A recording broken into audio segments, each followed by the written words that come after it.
የዘውትር አክብሮታዊ ሰላምታችን በያላችሁበት ድረስ ወደ ሸገር ታይምስ ቤተሰቦች እንደምን አላችሁ? የሰዓቱ ዜናችን ነው ተጀመረ። አበይት ነጥቦችን አስቀድመን እናስታውቃችሁ።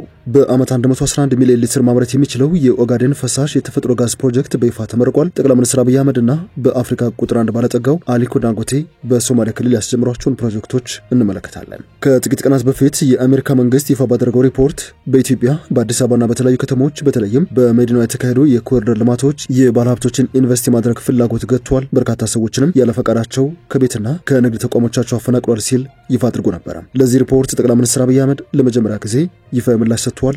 እንመለስበታለን። የሶማሊያ ክልል ርዕሰ መስተዳድር ሙስጣፊ መሐመድ በሀብታም መሬት ላይ ተኝቶ ድህነት መዘንበር አብቅቶለታል ብለዋል። በሶማሊያ ክልል $10 ቢሊዮን የሚገመት ኢንቨስትመንት የሚፈስባቸው ግዙፍ ፕሮጀክቶች ለክልሉ ልማትና እድገት አስተዋጽኦቸው ምን ያክል ይሆናል? የርዕሰ መስተዳድሩን መልእክት በወፍ በር እንመለከታለን። የትግራይ ክልል ጊዜያዊ አስተዳደር ፕሬዝዳንት ጀነራል ታደሰ ወረደ በአፋር ክልል የሚንቀሳቀሰው የሐራ መሬት ኃይል ወደ ትግራይ ክልል ዘልቆ ጥቃት ለመፈጸም እንቅስቃሴ አድርጓል ሲሉ ከሰዋል። የሐራ መሬት ኃይሎች በህወሓትና በትግራይ ክልል ጊዜያዊ አስተዳደር ኃይሎች ላይ ጥቃት ለመፈጸም የሞከሩት እንቅስቃሴ ምን ይመስላል? እንመለስበታለን። ሌሎች ወቅታዊ ጉዳዮች የዜናችን ትኩረት ናቸው። እያደመጣችሁን አብራችሁን ልትቆዩ በአክብሮት ጋበዝን።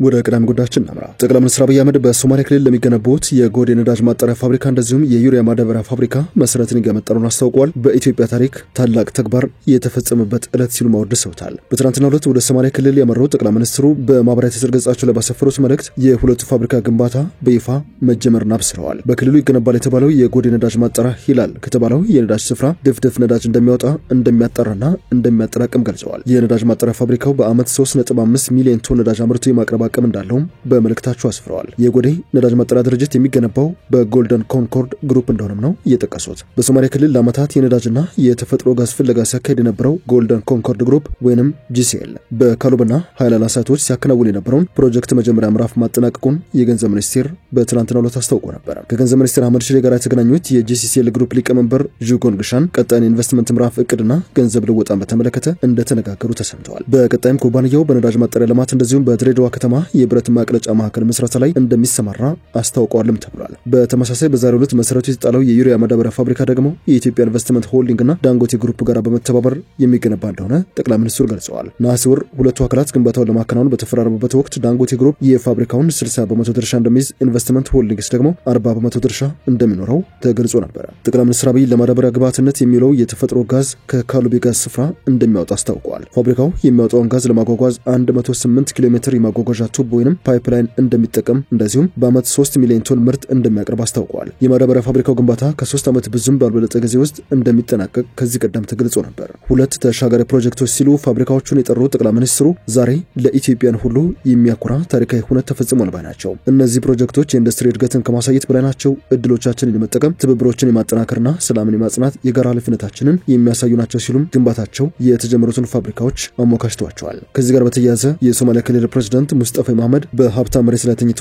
በደህንነት ማንቀላፋት አብቅቶለታል ሲሉ ጽፈዋል። የሶማሊያ ክልል ርዕሰ መስተዳድሩ ከመርሃ ግብሩ ማግስት ይፋ ባደረጉት ጽሑፋቸው እነዚህ መሰረተ ልማቶች በጥቅሉ $10 ቢሊዮን የሚገመቱ ግዙፍ የልማት ግንባታዎች ናቸው ብለዋቸዋል። እነርሱም የነዳጅ፣ የጋዝ፣ የማዳበሪያና የመብራት ፕሮጀክቶች እንደሆኑ በመጥቀስም በሶማሊያ ክልልና በኢትዮጵያ ብልጽግና ለማረጋገጥ የሚያስችሉ ቁልፍ የመሰረተ ልማት ግንባታዎች ናቸው ብለዋል። አቶ ሙስጣፊ መሐመድ ከዚህ በኋላ በሀብታምና በባለጸጋ ምድር ላይ ተቀምጠን ስለነበርንበት የደህንነት ታሪክ መዘመርና መቆዘም እያከተመ ነው ሲሉ በጽሑፋቸው ላይ አስፍረዋል። ሰላም እያደጉ ያሉ የንግድ እንቅስቃሴዎች፣ አዳዲስ የሥራ ዕድሎችና ቁልፍ የተባሉ መሰረተ ልማቶች ከዚህ ቀደም የነበሩ ግጭቶችን፣ በክልሉ ሲስተዋሉ የነበሩ የንግድ እንቅስቃሴ መሰናክሎችን፣ ከፍተኛ ስራ አጥነትና ስንፍናን የተኩ የተስፋ ምልክትና ምሳሌዎች ናቸው ሲሉ ማክለዋል አቶ ሙስጣፊ መሐመድ።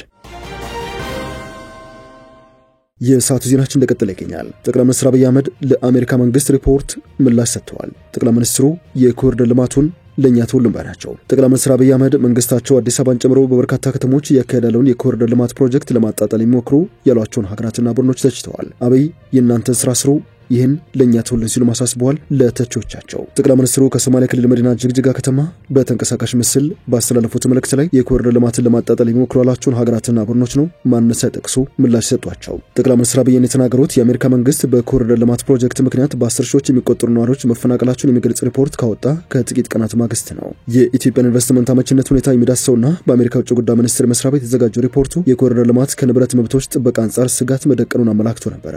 አዲስ አበባን ጨምሮ ቢያንስ በ40 ከተሞች የተካሄደ ባለው በዚህ ፕሮጀክት ምክንያት በውጭ ዜጎች ባለቤትነት የተያዙ ቤቶችና ንግዶች ጠመንጃ ተደቅነው ጭምር እንዲፈናቀሉ መደረጉን ይፋ አድርጎ ነበር። ከይዞታቸው ያልተነሱ የንግድ ስፍራዎች ደግሞ ፊት ለፊት ባሉ መንገዶች መፍረስ የተነሳ ስራቸውን የማይቻል ደረጃ ላይ እንደደረሰና ከስራ እንዲወጡ እየተገደዱ እንደሆነም ያስረዳል። በኮሪደር ልማት ፕሮጀክት ምክንያት የታየው ይህ የማባረር አካሄድ የባለሀብቶችን በኢትዮጵያ ዩኒቨርሲቲ ማድረግ ፍላጎት እንደገደበ በአሜሪካ መንግስት የተዘጋጀው ሪፖርት አስፍሯል። ይህ ሪፖርት ከወጣ ከቀናት በኋላ ወደ ሶማሌ ክልል የተጓዙ ጠቅላይ ሚኒስትር አብይ በክልሉ መዲና ጅግጅጋ የተከናወነውን የኮሪደር ልማት ፕሮጀክትና የአዳዲስ ቤቶች ግንባታ መጎብኘታቸውን ማስታውቀዋል። በከተማዋ 60 ኪሎ ሜትር መንገድ እንደዚሁም 10 ኪሎ ሜትር የሚጠጉ የእግረኛና የብስክሌት መንገዶች መገንባታቸውንም ተናግረዋል። በብዙ ሺዎች የሚቆጠሩ አዳዲስ ቤቶች መገንባታቸውን በማከል አብይ የኮሪደር ልማት ያልነው ስራ በመፍጠር የጭስ አልባውን ኢንዱስትሪ በማነቃቃት የሰዎችን የአኗኗር ዘይቤ በማሻሻል እየተጫወቱ ያለው ሚና እጅግ በጣም ከፍተኛ ነው ሲሉ አሞካሽተውታል። መንግስታቸው እያከናወነ ያለው ከተማ የማስዋብ ስራ በሚቀጥሉት ቢበዛ 15 ዓመታት የአብዛኛው ማህበረሰብ የሚኖር ስፍራ ከተማ እንዲሆን እንደሚያደርግም አስገንዝበዋል። መንግስታቸው በከተሞች እያከናወነ ባለው ተግባር በአፍሪካ ምልክትና ምሳሌ ተደርጎ መወሰዱን ጠቁሞ ብዙዎች የኮሪደር ልማትን እንደሚጎበኙና ለመማር ጥያቄ እንደሚያቀርቡ አክለዋል። ይሁን እንጂ በተለይ ራቅ ያሉ አካባቢዎች የሚገኙ አንዳንድ አካላት የኮሪደር ልማትን ድንቅ ስራ እንደማይቀበሉ ነው ያስረዱት። ጠቅላይ ሚኒስትሩ ይህንን ስራችንን አይተው ሊያጣጥሉ የሚሞክሩ ሀገራትና አንዳንድ ቡድኖች ደግሞ የእናንተን ስራ ስሩ፣ ይህንን ለእኛ ተውልን፣ የሀገር ባለቤት አለው፣ ስራችንን ለእኛ ተውልን ነው መልእክት ሲሉ በስም ላልጠቀሷቸው አካላት መልእክት አስተላልፈዋል። እንደ ጠቅላይ ሚኒስትሩ አገላለጽ ሀገራት ግለሰቦችና ቡድኖች የኮሪደር ልማትን በደስታ የሚያዩት ለአፍሪካ ለኢትዮጵያ የጨቀየው ያላማራው ነገር በቂ ነው ብሎ ስለሚያስብ ነው ብለዋል። አንደኛ እነርሱም ለጥያቄ እየመጣባቸው ነው፣ እንኳን እናንተ አፍሪካ እንደዚህ ያደረግነውና ለምን አትሰሩም የሚል ጥያቄ አለ። በሌላ መንገድ ደግሞ ለኛ በቂ ነው ብሎ የማሰብ ችግር አለ ሲሉም ተደምጠዋል። ለእንደዚህ አይነቱ ሀሳብ ጆሮ መስጠት እንደማያስፈልግ የተናገሩ ጠቅላይ ሚኒስትሩ ለኛ የሚበጀንን የሚያስፈልገንን የሚጠቅመንን የምናውቀው እኛ ነን፣ ከኛ በላይ የኛን ልማት የሚያስብ ኃይል አለ ብሎ መጠበቅም የዋህነትን በማለት ተናግረዋል። መንግስታቸው በስንዴ ልማት ባከናወነው ተግባር ዓለም አቀፍ ሽልማት ማግኘቱን ያስታወሱ ጠቅላይ ሚኒስትሩ ሰሞኑን በደረሳቸው ዜና በአረንጓዴ አሻራ እንደዚሁ ከዓለም አቀፍ የተባበሩት መንግስታት ተቋም ኢትዮጵያ ሽልማት አግኝታለች ሲሉ ነው የተደመጡት።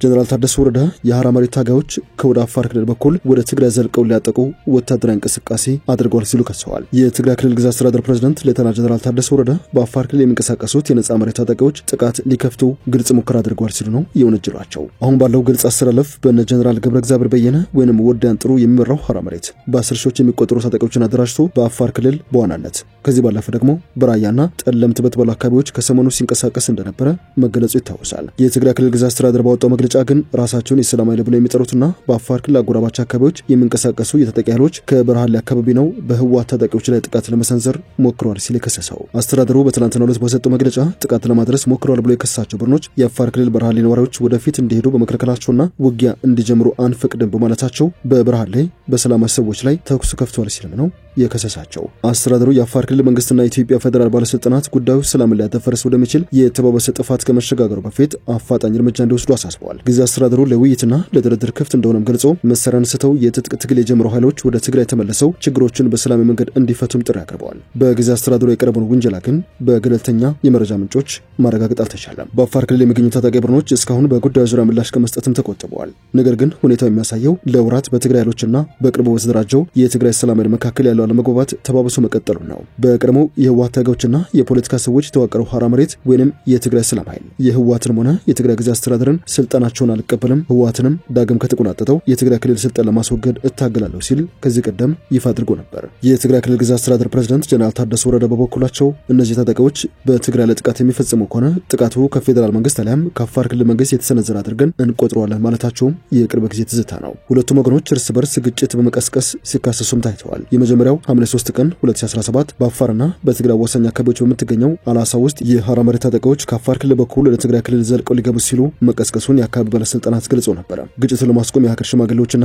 የሃይማኖት አባቶች ጣልቃ ገብተው ከከፋ መጠፋፋት እንዳዳኗቸው ተገልጾም ነበር። ከዚህ ባለፉት የሰኔና የነሐሴ ወራትም ተጨማሪ ግጭቶች ተከስተው የነበረ ሲሆን ከዚያ በኋላ ስለሆነ ጉዳይ ግን እስካሁን ግልጽ ሪፖርት ሲወጣ አልታየም። የትግራይ ተወላጆች እንደዚህ አይነት ግጭቶች ወደ ትግራይ እንዲስፋፉና በሂደቱም ለውጭ ተዋናዮች ጣልቃ ገብነት በር የሚከፍት በትግራይ ያለውን ጭላንጭል የሰላም ሂደት የሚያናጋ ነው ሲሉ ስጋታቸውን ከወዲሁ እየገለጹ ይገኛሉ።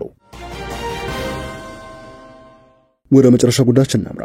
በሞሮኮ ሀገሪቷን ባንቀጠቀጠው ተቃውሞ 2 ሰዎች ሲገደሉ በመቶዎች የሚቆጠሩ ሰዎች ታስረዋል። በደቡብ ሞሮኮ የሚገኘው ፖሊስ ጣቢያ ለመስበር በሞከሩ ሰዎች ላይ የፖሊስ መኮንኖች ተኩስ ከፍተው 2 ሰዎች ተገድለዋል ሲል የመንግስት ሚዲያዎች ዘግበዋል። የሞሮኮ ባለስልጣናት በህዝብ ጤናና የትምህርት ዘርፎች ማሻሻያ እንዲደረግ በሚጠይቁ ተቃውሞዎች ከ400 በላይ ሰዎች መታሰራቸውን የሀገር ውስጥ ጉዳይ ሚኒስቴር አስታውቋል። በሰሜን አፍሪካዊቱ ሀገር በሚገኙ ከተሞች 5ኛ ቀኑን በያዘው የምሽት የወጣቶች ተቃውሞ እንደቀጠለ ይገኛል። ነገር ግን 4ኛው ምሽት ከበፊቱ የበለጠ ወደ ሁከትና ብጥብጥ መቀየሩን ነው እየተሰማ የሚገኘው። ሰልፈኞች መኪኖችን በማቃጠልና ሱቆችን በመዝረፋቸው በወሰዱት ያለ እርምጃ 263 የጸጥታ ኃይሎችና 23 ሰላማዊ ሰዎች ቆስለዋል። ሰልፈኞቹ ቲክቶክን፣ ኢንስታግራምንና የጨዋታ አፕሊኬሽኑን ዲስኮርድን ጨምሮ ራሱን ጀንዝ ወይንም የዚህ ትውልድ 212 ብሎ በሚጠራው የወጣት ቡድን ስም የተደራጁ ናቸው። ሞሮኮ ለ2030 የዓለም ዋንጫ ዝግጅት በቢሊዮኖች የምታፈሰውን የኢንቨስትመንት ገንዘብ መጠን በማነጻጸር በርካታ ትምህርት ቤቶችና ሆስፒታሎች የገንዘብ እጥረትና አስከፊ ሁኔታ ውስጥ ይገኛሉ ሲሉ ተቃዋሚዎች ከወዲሁ መንግስትን እየተቹ ይገኛሉ። ከትናንት በስቲያ ምሽት ወጣት ወንዶች የተለያዩ ስለቶችን ይዘው ድንጋይ ሲወረውሩ እንደነበረ ከሀገሪቱ የሚወጡ የተንቀሳቃሽ ምስል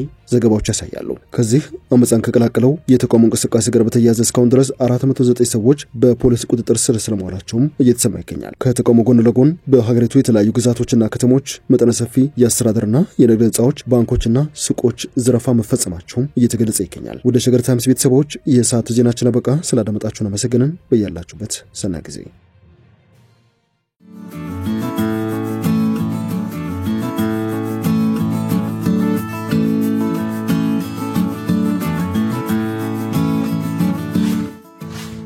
ሸገር ታይምስ ሚዲያን ሰብስክራይብ በማድረግና ደወሉን በመጫን ይከተሉን።